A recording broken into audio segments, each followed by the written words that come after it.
in this conversation, because we saw it very quickly. It almost looked to me like a Dutch painting.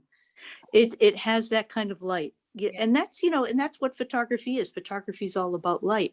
And when you can start to see light in that way, it means that that you're truly beginning to understand how the camera sees. Whoops, now I did it. Oh. Oh, sorry, I checked our Facebook. See, I shouldn't have done that. Okay, awesome. Thank you. That was, I get the feeling that was off the cuff, but really well Yeah. done. Thank you. You're welcome. All right. Thanks for doing this. Oh, our pleasure. Lots of fun. And Rebecca's holding up okay over there. She's going around the gallery like this.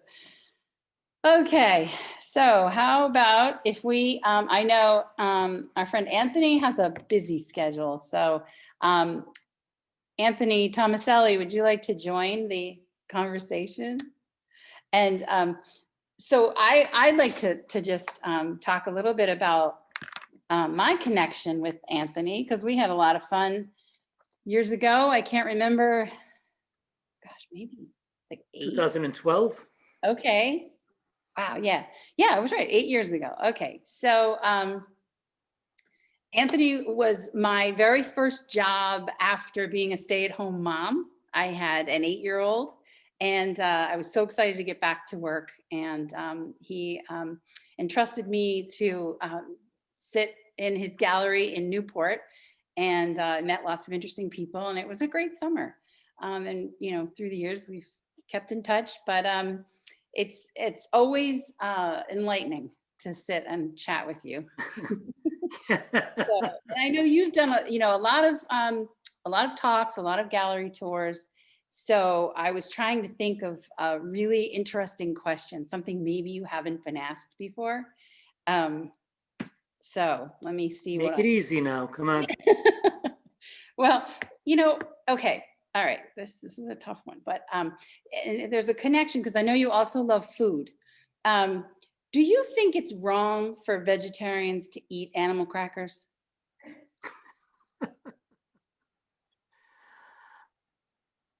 Are you serious? It depends. Wow. I don't know. I'm not good with politically correct answers to questions. Okay. Well, there's the box with the zoo and the little circus animal. I would think if I was a vegetarian, I would not eat animal crackers. How's that? Yeah. I'm with you. Okay. I might paint them. So No concept, maybe. Right. So let's see. Good. We're looking at your paintings. And one thing that comes to mind, because when I visited you in your studio, you had some paintings that were sort of new and different for you that I think started as like an underpainting. So one thing I wanted to ask was, how has your practice changed over time? Because you've been painting for many, many years. How has what? How has it changed? How have you changed in your work? Yeah. It changes and it stays the same all at the same time. It's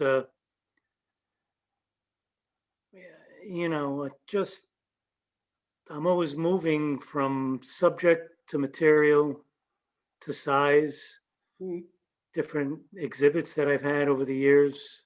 And then there's always the experimental stuff, large abstractions last year, acrylic.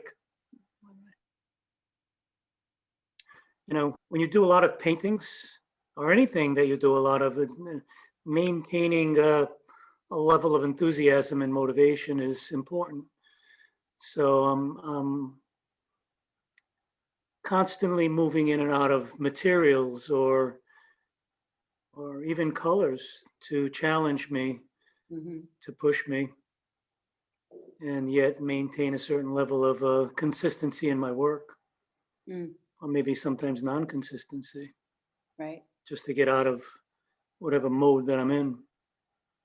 Have you ever been in like funk or like Oh, a God. really? Yes. What are you producing? We artists live in funk. We're constantly trying to avoid that pitful feeling. Yeah. You know, that's So what do you do then? What well, do you? I think there are two specific ways to get out of a funk. Either do nothing or totally immerse yourself in it. I usually try to work myself out of it by doing it. And oftentimes I might draw, do a lot of drawing. I loved shooting. I love going out and shooting. And usually that's motivational because the camera shoot is very much part of my process. Being out there with wherever that I'm at. Right.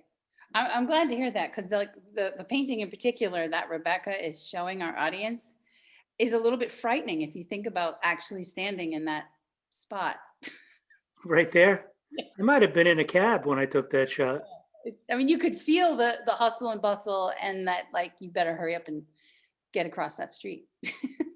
Yeah, that's the reason for that painting. Yeah. A lot of people, that seems to be one that people have come in and spent time really kind of, with their nose. I have a funny story about this painting, okay? Yeah. This painting's a few years old. It was in a gallery. And the gallery director said to me, I could have sold that painting 3 or 4 times if that street light wasn't tilted. So the street light originally had this tilt to it, like the wind was blowing it. And he said to me, people were uncomfortable with that. And I laughed. I said, are you kidding me? Yeah. But if you look at it now, you notice the street lamp is straight. Huh. So guess what I did a few years ago? I straightened it up. But that's just it's the weirdest thing. I thought it added to the whole ambiance of it. Obviously, it's not in that gallery anymore. But wow, thank you for we'll sell it. Yeah. It needs to be in someone else's house. Yeah. Or office. Right. Yeah. Okay. Anything to add? You'd like to share with our? I just this group is a great group, and I think we need to keep it going. And I think you do a great job. I really was impressed with your. We were only open a short time in Newport, but I was so impressed with your work ethic and your knowledge and your intelligence. So I think the Center for the Arts has a great person to run their program. Thank you. Thank you very much. That's really nice. All right. And thank you for joining our call. I know it's hard in the Well, it's not hard. You make time for what's important. Yeah. Awesome. Well, it's dinner time. All right. So let's see what happened. Sue, I wonder if you got your mic fixed. I can't tell. All right. Let's see if Susan Scotti. Oh, not on the call. No, but I see her. There she is. Unmute. Am I Oh, there unmuted you now? Okay. All Can you right. hear me? Yes. All right, you can hear me now? Yes. Wow. Look at you. Okay. First of all, wait, first, I have a toast to you. Cheers for organizing this. I mean, you did a lot of work. So thank you. I think it was a really great way to pivot, right? Which is like the word of the year. Exactly. Yeah. So, and apparently I am a collector now, I think. I literally like went down to, sometimes I store gifts, like I'll just buy things and say, oh, I'm going to give that to somebody someday. And I went in there and I was like, oh, look, I found some of your little leaf platters. And I don't know if you guys know this, but I was so happy that Sue was willing to take one of my giant elephant ear leaves from my garden, and they made it into a platter. And I said, as big as you can. Like, come on, let's, oh, look at that. This is the one that unfortunately cracked, but that's, you know, Okay. about the size of the one you ended up with Yeah, when I did it. But yes, nice and big. fantastic. Yeah, so I love it. So, all right, good, thank you. Daniel got your little blurb up there. So yes, the nature connection is really nice in your work. I think it's something we all relate to, and it was great that we were able to do a summer camp with a small group of kids this summer, and you did really nice projects with the kids. That what did we call it? Like the Fun. We did a fairy garden, and Yeah. they sculpted with polymer clay, but we did everything from flowers to gnomes, and put them out in the side courtyard there by the wall, and Yep. we had the fairies came and the dragons came, and it was pretty good. Yeah, it was. They're still all around here. They're kind of like they've Yes. been around. You never know when they'll appear. Yeah. Well, I was going to give a quick tour of the studio if you think Oh, that great. people would like that. Yeah. Please You do. see if I can figure out how to do this and switch my camera around here. Okay. See, it is a working studio, so you know it's not always clean. We work with clay, which is what this is, right? So we start with a ball of clay, and then we throw it on the wheel. We end up with something that looks like that. That's a bat underneath it. That's what it's thrown on. And then this is a commission made out of a similar piece. So this is a yarn ball. I don't know if you can see him there. Yeah. He's a little llama. Oh, gorgeous. It's a little in the dark there, but that's him. So I'm going to walk us. Oops, my husband said not to spin fast. So let me walk slowly. So there's the wheel. Oh, we got the kiln over here. And then I was just going to walk slowly. You can see, you know, we have shelves. This is where the leaves and things go. This is a baker's rack. Anthony probably recognizes this. And that's where we put things. Everything in this studio has to be on wheels for cleaning and for moving around. Right now the shelves are empty, but it's because I just put out quite a few batches of functional work. So now I'm doing a little more sculptural stuff. But this is kind of the process. It comes out, and this over here is called greenware, when this is just the dried clay. Then once it goes into the first kiln, it comes out like that. That's bisqueware. And then it gets glazed and then goes into the final stage and comes out as a finished piece. And then just the same reference there in mugs.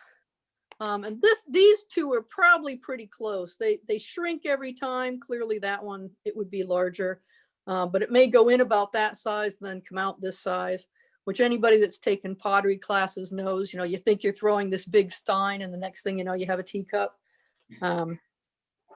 But that's moving slow. I'm going to come back over here. If anybody sees anything besides, you know, all the mess that they have any questions on, feel free. So one of the good things with COVID is that I'm taking an online class. They don't usually do online classes, and I'm doing a portraiture class. So that's my current piece that I'm working on. That's my daughter. Wow. And so that's been kind of fun. Actually was inspired by our Abiding Courage by Victoria. Sort of said, this is kind of cool. Maybe I should give it a try. I did one try and it was really a fail. So I said, I think I need some class time, but she's coming out pretty good. I haven't gotten around to putting the eyeballs in yet. I need to, because she looks a little creepy right now. But that's kind of what I've been up to, and this is where I do it. And we just move things around and make it work. So one thing I was curious about is how you get your family involved in this business, don't you? Yes. Actually, my husband rolls out the leaves and he does the impression on the leaves. And then from there, I do any of the sculptural. I put the ladybugs on. I do all the glazing. And he builds all the stands for me and helps me with different shows and the like. And my son used to throw. I mean, he still knows how, but he went out and got, you know, a real tech job instead of doing pottery. So I guess that's a good thing. Yeah, But yeah, he throws and yeah, so we have a good time in the studio. that's good. I mean, I think that he'll have that forever, you know, like that's the thing. There are plenty of people that have, you know, gone on, done different things and then come right back sort of home Yeah. or whatever it is, or, you know, like we all know Sue Aitchison, you know, so many other things, you know, in her path and now really enjoying sinking back into making art. So let's see what else. I know. I didn't see any questions. Oh, so my question for you, to wrap up is there something that in the future you'd like to learn or improve on, or obviously that's what you did with this online class, but is there anything else that's kind of on your bucket list as an artist? Yep. It's definitely getting larger. I'd like to do, all right, everybody knows, or most people know that I'm very passionate about rhinoceroses. In fact, any of my sculptures and stuff, part of it goes to the International Rhino Foundation. So anything I sell that has an animal or a frog or anything like that, part of it goes to the International Rhino Foundation. But I have in my brain, I just haven't quite figured out how to do it, to do a 3-piece rhino that will end up being probably about 3 feet tall and maybe 4 or 5 feet long. I have to do it in pieces so it'll fit into the kiln. Right. So that's on my bucket list of things to do, is some larger sculptures. And you know, once you start getting larger, the structure really changes. So there's a lot of things to learn. Like this head right now is solid. So Yeah. at some point I have to cut her in half and hollow her out, which is always really nerve-wracking, to say the least. You hope you can get her back together the way she was. But that is part of the process of doing this type of sculpture. So Right. Yeah, that's structural integrity. I don't know if my daughter's on the call, but I think I mentioned to you that she loves to work with clay, and she created this little figure with this tiny little head. And unfortunately, she left her on my desk and she has been decapitated. And so I'll have to talk to you about how to get that head back on there. Okay, awesome. Thank you, Sue. Let's see. Oh, and so Elle is over there busy sketching or painting or something. So let's see if we can get Elle Figley unmuted so we can find out. Oh, there. Yeah, look at that. Awesome. You've been so busy there, and we want to know what you're working on. Well, I'm actually working remotely because I'm here doing an art production right now. So I'm working on some little mini studies on beach rocks today that are like tiny little figures that are a take on some of my COVID seaside escapes that are still one of a kind and are kind of little mini focus studies, just like somebody would do a smaller sketch that they then would amplify into a larger painting. And right now I'm just kind of encouraging people that I'm teaching and stuff to do free flow and painting with passion, which I know a lot of us in this group are into, really just not overthinking. So just like without sketching, without using pencil drawing, with anything, just innately almost blind or like very linear Matisse, Picasso influence work.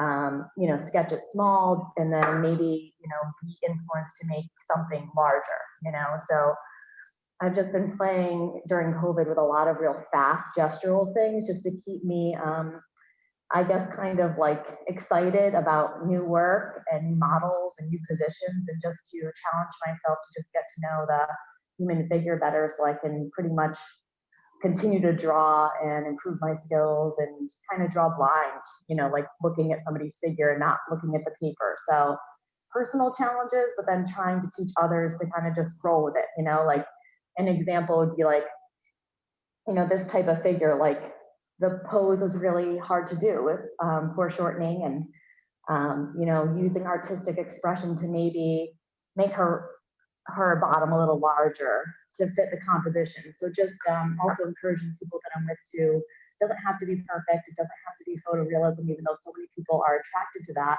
if you do something and it feels good, or you want to amplify it or elongate somebody's body part, like Egon Schiele, like do it, you know, like everybody's going to have a different interpretation of the same model or the same base. Or Cindy may take a picture of a boat in Cuba that Anthony would paint differently, that I would paint differently, that, you know, Carol would paint differently, that Susan would turn into a pottery piece. So I'm inspired by everybody in this group. And for me right now, COVID has definitely presented challenges of having my own workspace and time to complete larger projects. So I've just been trying to be really fluid and playing with new models and trying to include other people in my artistic process from a social distance, just to keep people social, because for me, that's been a struggle. I'm such an extroverted artist that working alone has been hard for me. Like I like painting out loud or in the community or with people. So Right. that's what I'm trying to do as best I can under the circumstances. Yeah, no, it is tough.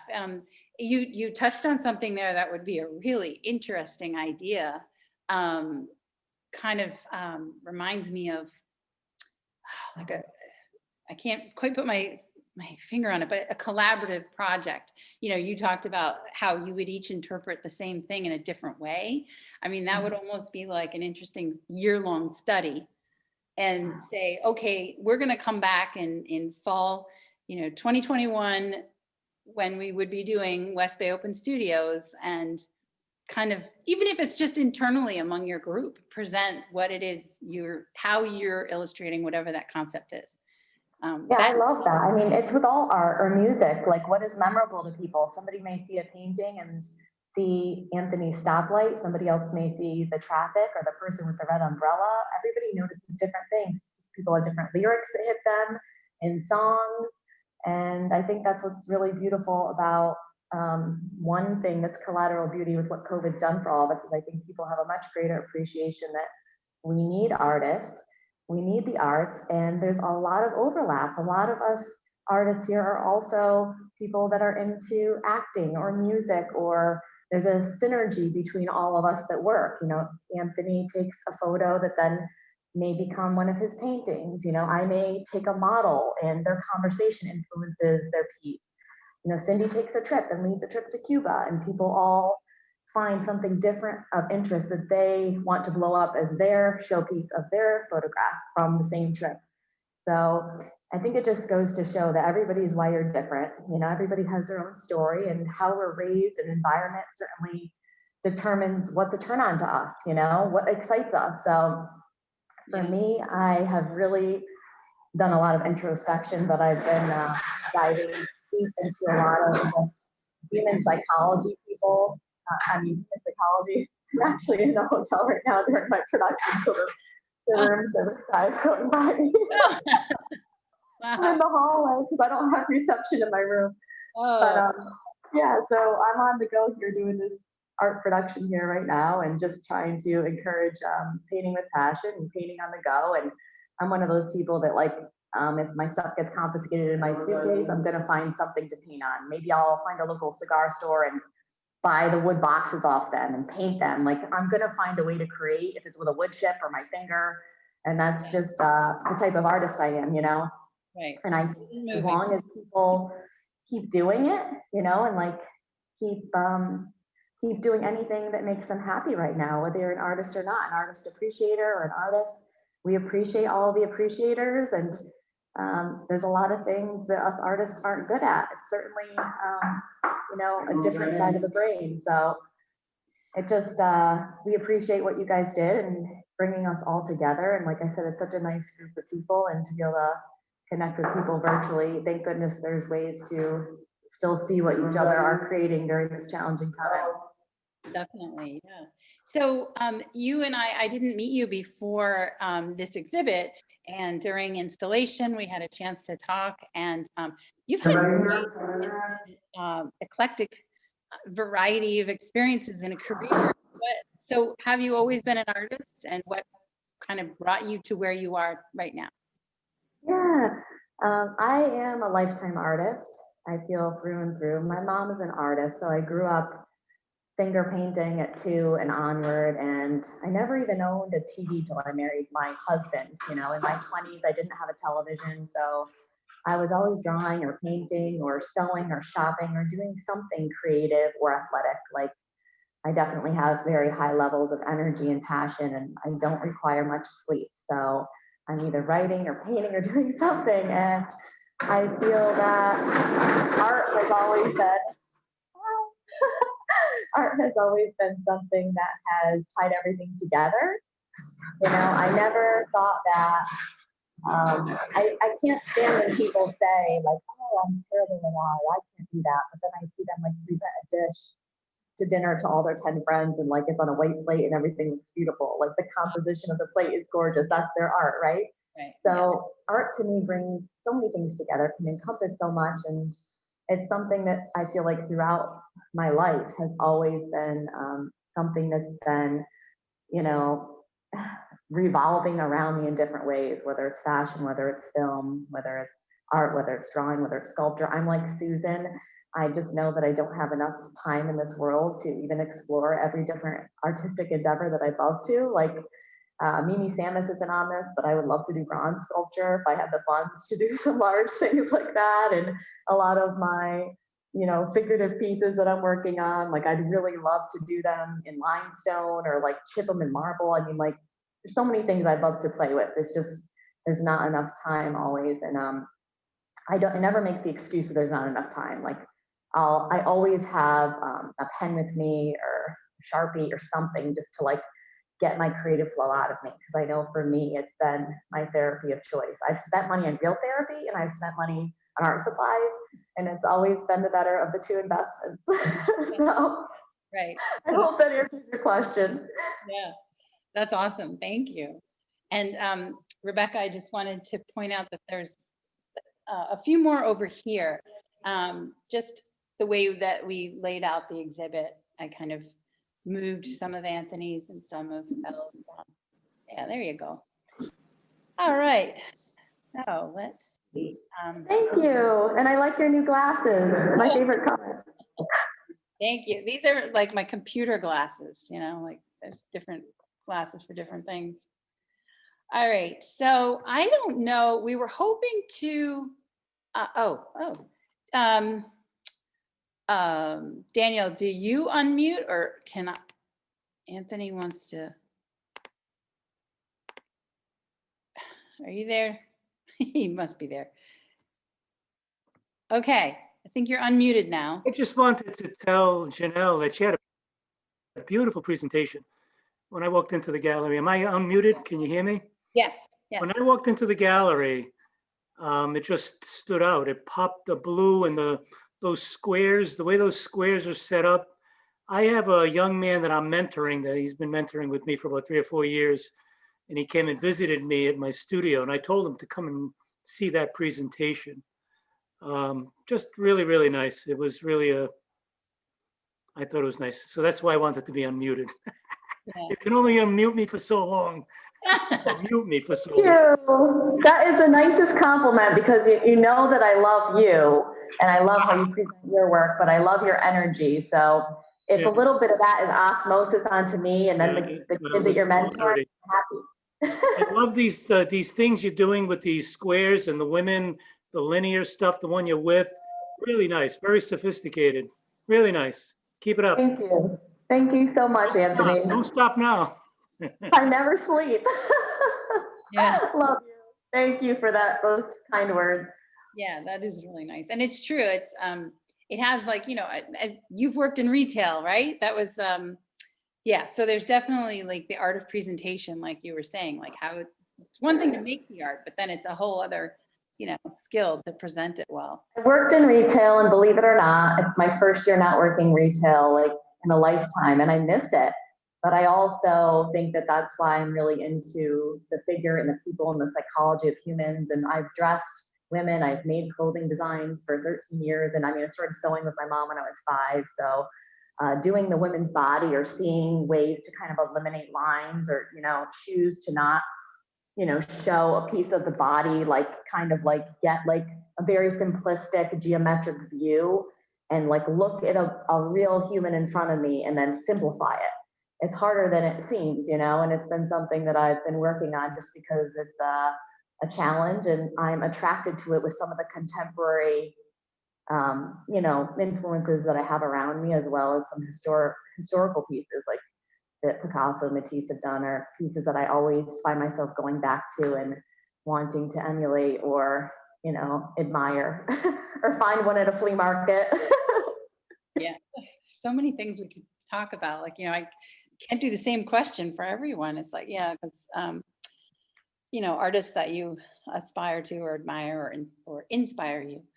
Thank you very much, Elle. That was fantastic. And Nancy I think Nancy was the first one in our Zoom room here, patiently waiting.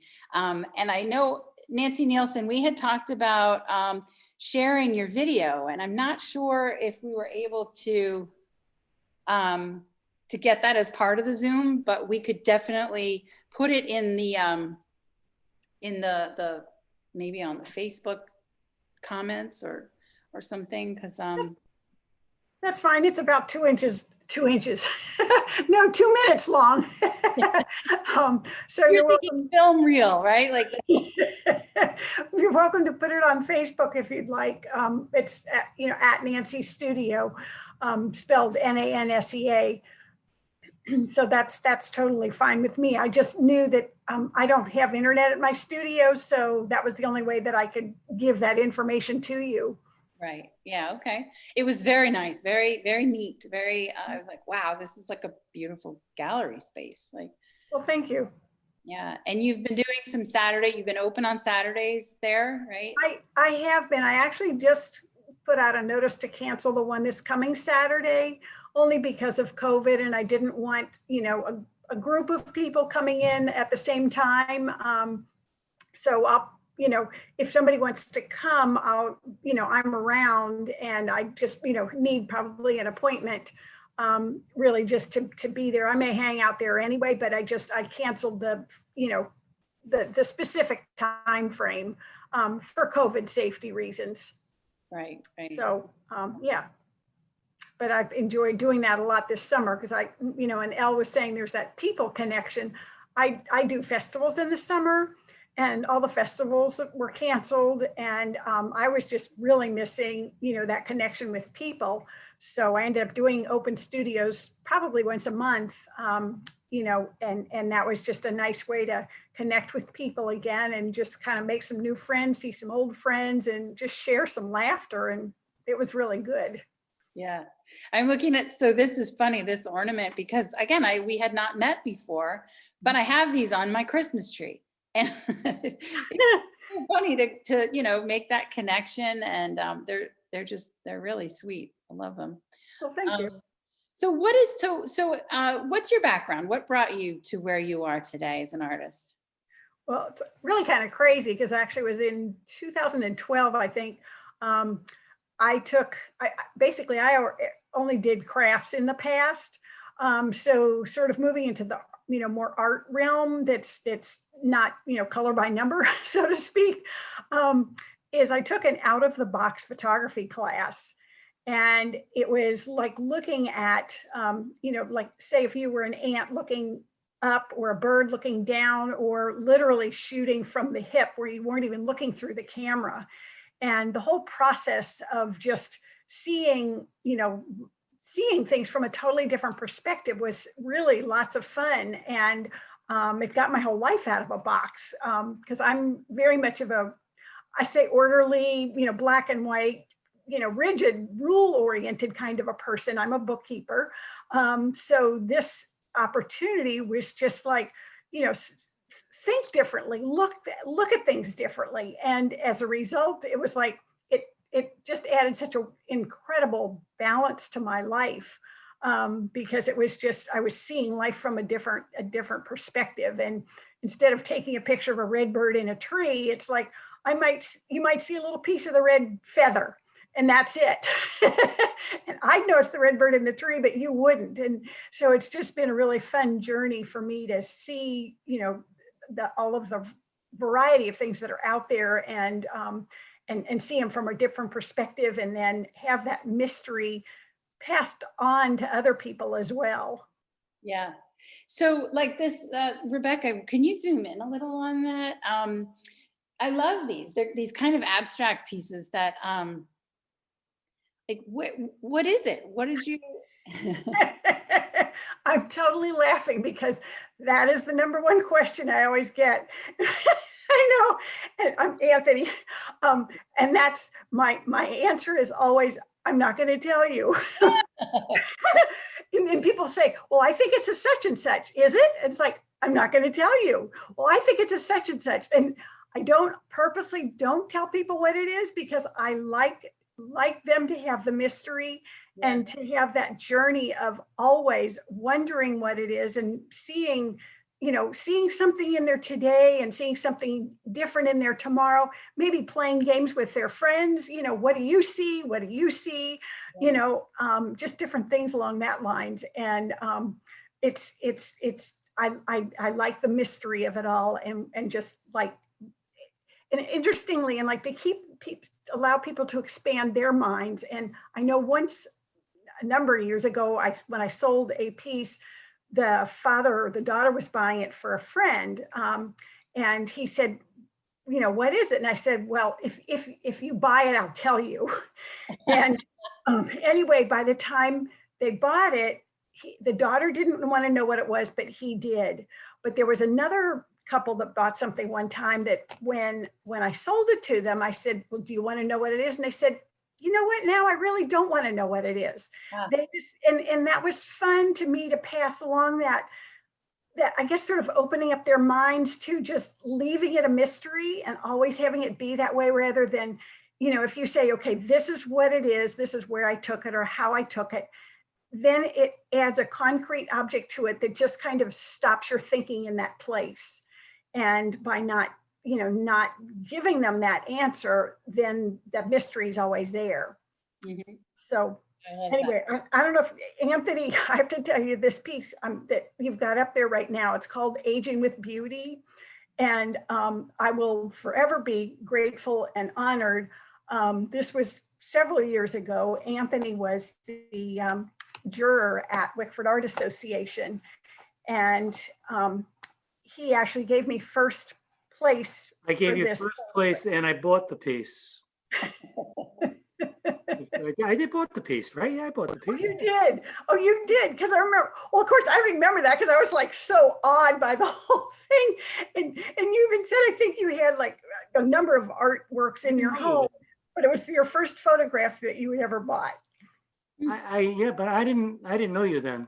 No, you're right. Yeah. Right. You do great work. So it's a nice story. Well, thank you.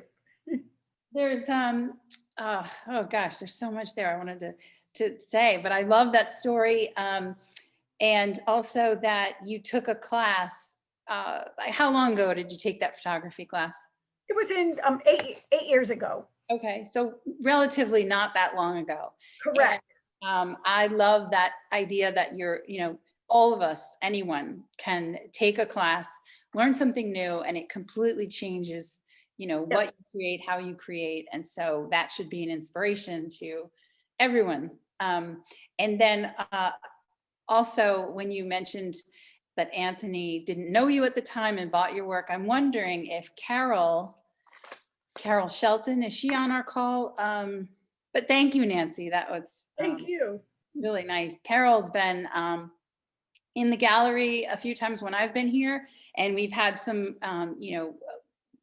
visitors come through, and there was someone who like didn't realize who she was, and she didn't know who they were, and he said something like, oh, I'm a collector of this artist's work, and she said, well, I'm the artist. And next thing you know, there was a really nice conversation that ensued. So, but she may not be, I don't think she's in the call. She might have. So anyway, okay, so our one and only jeweler in the show is Debbie Farazzoli. Beautiful work. I've enjoyed taking a look at it, and I love some of the original designs. Debbie attended RISD and has been making jewelry since 1972. Her works in this show include sterling silver and or gold filled wire, hand formed, aided by mandrels and pliers around vintage or Murano glass, abalone, pearl, or semi-precious beads. Her designs are unique, elegant, and graceful. I would say that's definitely true. And what a variety. I mean, our viewers will get to see that, but you know, I feel like whether your style is like bold and bodacious or dainty and minimal, you'd find something on this table that you would like. So Debbie, tell us a little bit about your experience and how you got to where you are today as an artist. Well, I thank you. And thank you so much for doing this for us. And listening to all the other artists, I'm kind of, now I'm really shy about this because they just flow. It's like they all took speech classes and here I'm going to be, but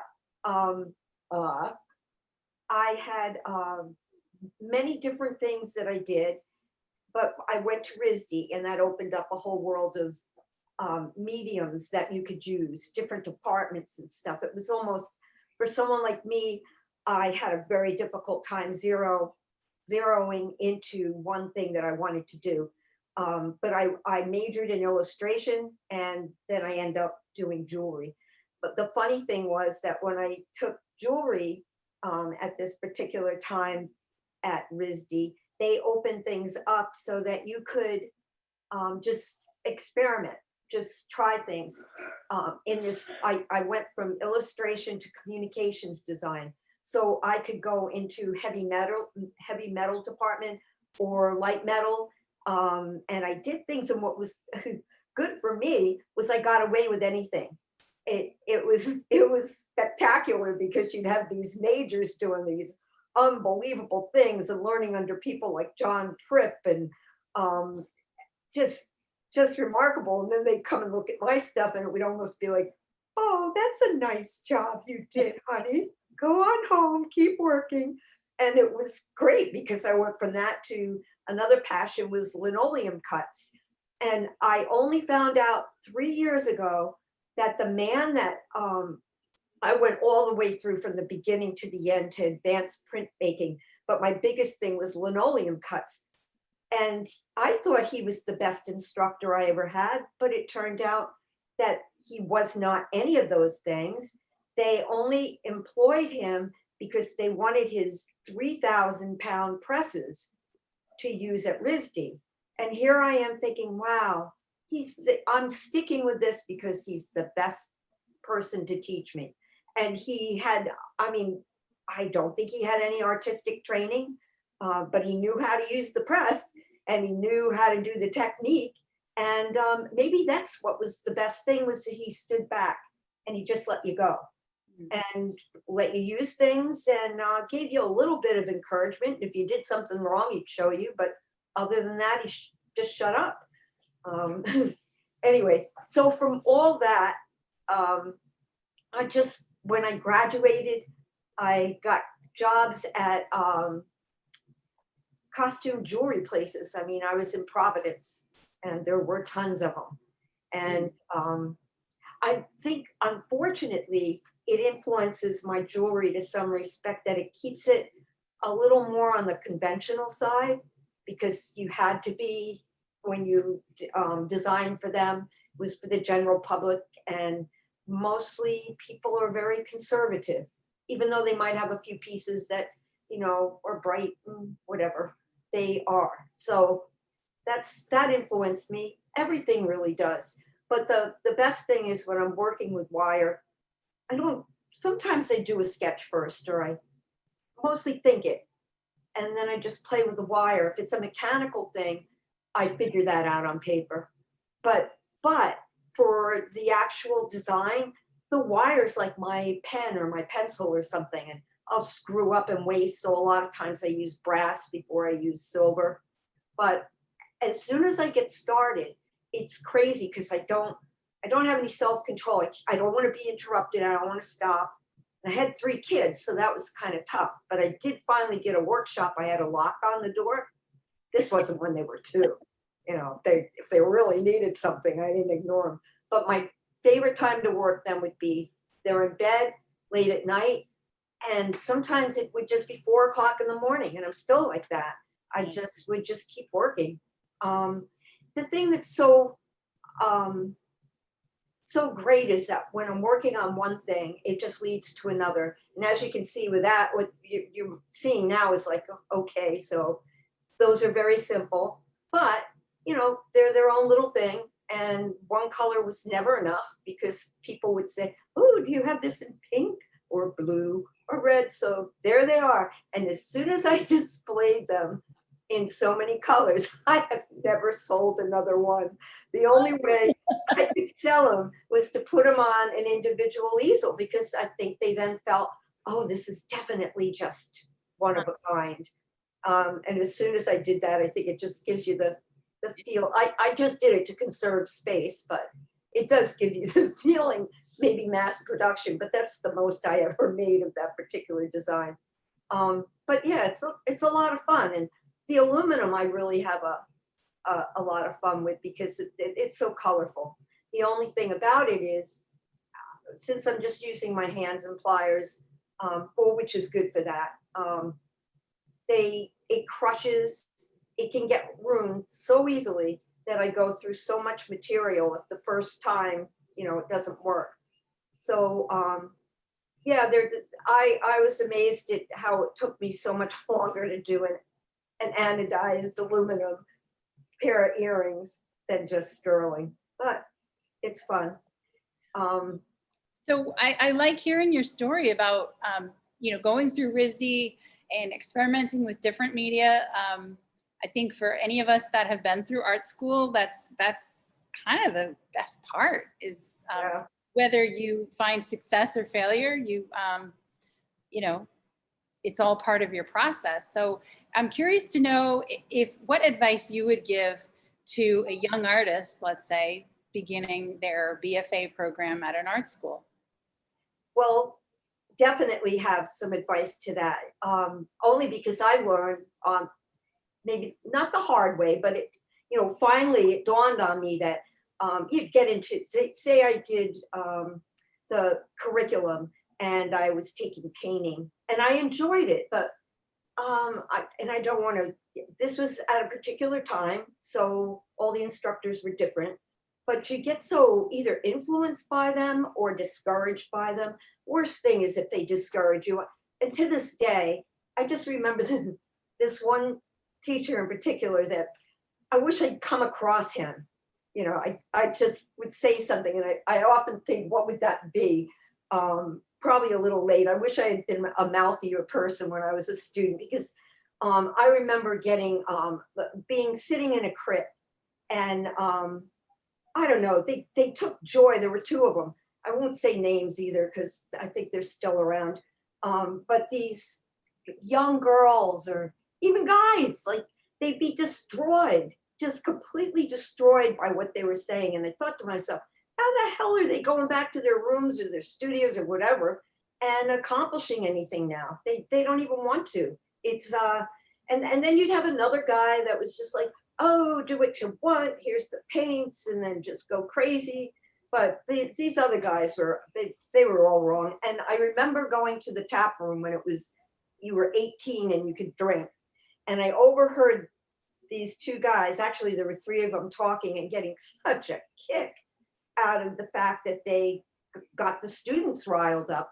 And I thought, how does that make you feel good? Like, Yeah. oh, it just really made me angry. But so from that point on, I was like, okay, forget about, you know, who's teaching what or whatever. I really love the instructors for things like metal or glass or anything. When it was more like the painting, I was very disappointed with them there. So what I took advantage of with that new communications design major, you want to call it, I just roamed the studios, took the classes, and got the most out of, when would I ever, like that making thing, when would I ever be exposed to a 3,000 pound printing press? Yeah, just definitely take advantage of what's there. Keep working, trying, you'll find a niche, or maybe not, or you'll just combine them all, and whatever makes you happy is the best thing. Sometimes I find if you put price tags and you try to sell something, it changes the way you do things, because you do want it to sell, especially for jewelry. You want someone to be able to put it on and feel comfortable wearing it and so forth. So you are thinking of the person. I'm not sure with painting if you do that much, or you just want to express. Same with photography. So I don't know, just go have fun. It's really, as soon as you have to make it a living, or it dampers that creative thing, I think, to some point. And I'm not saying I'm dampered. I love it. Once I go out there, it's hard to get me back inside. But yeah, it's fun, and just have fun. Go learn. I think now it's a little bit more difficult with the curriculums, that you do have to apply yourself a lot more technically than you Right. back in 72 when I graduated. That's a long time ago. They didn't know what to do then. They didn't know whether or not to let you do happenings or to make you very rigid and do realistic. So I guess I fell into a funny crack. If I look at alumni magazines under 1972, that's the year to graduate, there's like 2 or 3 people maybe. And this one, I know we're getting older, but this went back to like 20 years ago. I think we all were like floundering. Nobody knew, well, should we be making an experience, or should we really settle down? So yeah, it's funny, but I had a good time. Yeah, and in some ways, I don't think that's changed. You know, everyone probably would agree. I mean, as an artist, you have to develop a thick skin, and it starts right there in art school. You know, the difference is, I mean, that's the time when you're facing those critiques from your professors, and then, you know, then you go out and people don't talk to you about it in front of your face, hopefully. They either buy it or not, or. That's right. That's right. But no, that's good advice, and I would definitely agree with that. I was an interior architecture major at MICA, and it was sort of like one of the clean majors. You know, we hung out with the graphic design students, you know, and took the required painting classes and whatnot. But it was after I graduated, I worked in the admissions office and could take classes for free. Nice. And I feel like that's when I actually really like blossomed. I hate to say that word, that's awful. But that's when I got to do printmaking and bookmaking and so many other things that were kind of, because I didn't feel like there was a risk. It was like, you know, there wasn't a defined outcome, you know, that was expected. Yeah. So that's all part of the journey, you know, like you're saying, of just sort of being willing to take that left turn to whatever it is that's making you curious. Oh yeah. And that's what's so, you know, you wish you were, I feel badly for people that aren't creative, because they don't have that side of them where there's always a stimulus and you want to do stuff. You just can't help yourself. But then there's the other side of it, that it's almost a compulsion. And I know for a long time, I didn't rely on, you know, my art as the income. You'd have to do something else, and there was never enough time. But that's what's great, is I do feel like I certainly know how to fill my time, and I always feel like there isn't enough time because there's so many things I want to try. So it's exciting. Sometimes I get a little overwhelmed by how many things I have going on in my brain. So I have to take a step back. And sometimes I get really discouraged by what I do, because you're not getting what is usually the response. If I'm not doing shows, I don't hear it. Like Nancy, it's you miss it, because sometimes you feel like a star if you have people around your booth and you can hear them commenting. I mean, usually they don't say the crappy things, they just leave. But yeah, it just makes you feel wonderful. So I realized during this COVID that I did rely a lot on that, like a little kid. Like I need to be praised to keep going. It's like I got into one of those little funks. Mhm. I don't know. Yeah. Yeah. Well, I don't think anyone in this group, anyone on this call ever has a problem being bored. You know, it's like, I think we all feel like Elle was saying, there's just not enough time. And, you know, there's so much we all want to do, which is great for the world that we're there doing that for them. So I am approaching, I'm over our time, but Sheila has been waiting patiently. I think she's in the call. So thank you. Thank you, Debbie. Oh, there you are. Okay. Sheila. I think this is our final artist in the group. Sheila, I also want to thank you for being a gallery sitter throughout this exhibit. That's great. I know I flew through here very quickly on Saturday while you were here. So your bio is up in the chat. So you're a North Kingstown artist, typically representational watercolors. Sheila is a juried member of several art associations, including Wickford and South County. Her tranquil paintings are inspired by scenes in nature, including woodlands, farmlands, seascapes, and flowers, as well as still life. Oh, that's a beauty. I love these little square paintings. I know you posted on Facebook that one, sold the other day, and I had wanted to ask you about that. It's watercolor on. Are you on Playboard? Am I unmuted? Yes, I hear you. Okay.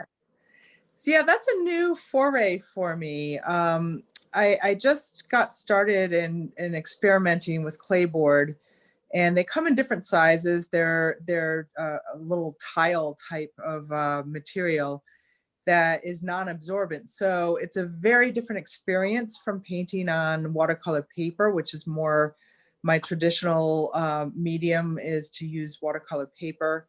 I actually use a very heavyweight 300-pound watercolor paper normally.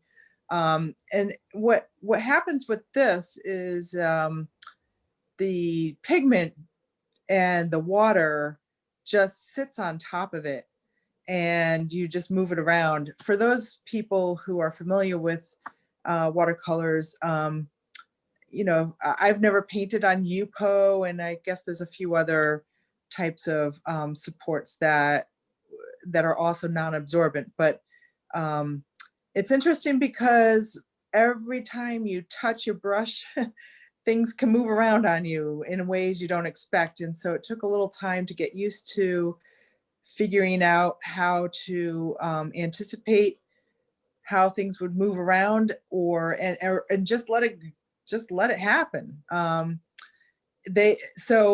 also, if you really can't stand what happens with them, you can wash them off. Oh, you can. I have not had to do that. I've kind of just enjoyed the process and let it just sort of happen. But you can theoretically sort of wipe them off. It would leave a little bit of a stain. Some of the pigments that are more of a staining property would leave you with a staining effect. But and when you're done with them, you do need to spray them. I use an archival Krylon spray varnish on it to prevent it from, if you even had a drop of water land on it, you would be changing it, if not ruining it. So that's what those are. And they're just, I just thought that these are all 4x4 that I've been playing with. I have bought some 5x7s. I haven't even opened the package for yet, but it's literally a very new thing that I've just been trying. So I don't have very many of them on hand for that reason, because it's that new for me. So I'm going to ask you one of my sort of quirky questions, if you don't mind. Art supplies, because we're talking about art supplies, and one thing I was thinking was asking everyone, what's your favorite smell in art supplies? Because I know for me personally, I have some things that I love and some things I absolutely hate. And I just thought that might be a curious question. That I love that Like, the smell. Yes. Is there any more supply that you're like, oh, this smell makes me happy? Geez, I can't say that any of my supplies have a smell. So, yeah, I don't, am I still there? Okay. I think my battery is running low. So, yeah, none of my, watercolors are not, typically, they don't emit any certain type of smell. So I guess I don't really have that element to my medium. Sorry, that was a weird question. Like for me, it's so funny because one thing I've loved doing over the past few years is working on props and sets for youth theater. And so when I smell like fresh cut plywood or the hot glue gun, I love that. Right. Because it means we're building something. It's like anyway, I just get a kick out of that. Yeah. So let's see. Let me see if there's. Okay. Look at. See, okay, I'm running out of questions now. Well, I can expound upon the theme that I'm hearing, and I know I joined late, and I apologize for that. But everybody talking about time constraints, and that was certainly the case in my art life. Is that I drew a lot when I was young and a little bit into college, but as a nursing major, there was really no opportunity to take nursing art classes, and then I went on to grad school, and I had kids and a career, and all these things that that sort of drained on the ability to work with my art. And so for me, it was really, my dad was a photographer, and he was quite talented with his photography. Nancy, I think you knew my dad, I think, and Cindy did too. And he really never pursued his photography in a serious manner as a career. He was an attorney, and he really dove into it later in life in a bigger way, and certainly when he retired. But unfortunately, his retirement was short-lived. He became ill with cancer and died by the time he was 70. But he got sick not too long after his retirement. And that was sort of a wake-up call for me, because I had always thought, well, someday I'll get around to my art, and someday maybe when I retire, Okay. but I always felt, I felt drawn to it, and I felt sort of a void in my life not having that avenue. And just seeing what happened to him made me decide, I can't, time's not waiting for me, so I should just do this. And I got connected to a gal named Susan Shaw, who at the time was teaching watercolor classes out of her home on a sporadic basis, which was a perfect fit for me. And this was back in 2012. And that's what kind of kickstarted me getting back in. I had never really done much in watercolor, but I decided to, with my limited time that I had, watercolor is not the easiest medium, and so it sort of made sense to just focus on that, even though I have other interests. I used to do pastel work primarily in the past, and I'd like to try out oils, but I sort of feel like I can't spread myself so thin. So at this time, I'm sticking with the watercolors, and really happy to be pursuing it again. That's awesome. And I think that there's a theme here, right? That it's never too late for anyone to get back to their art or find their art. So hopefully this has been inspirational for people. And I believe that we're recording it so that people can reference it later. Okay, so just making sure I didn't miss anyone in the call. No, I think, and I went through all the questions. Poor Rebecca has been working so hard doing the visual tour. So thank you so much. I think this really worked out to be a beautiful exhibit, the perfect amount of work, and hopefully, well, we have our snowstorm coming in, but hopefully we'll get a few more visitors at the end of the week. Could you just announce our other exhibiting artists, even if they're not on the call? Yes. Oh, yes. Yeah. Yes. Thank you.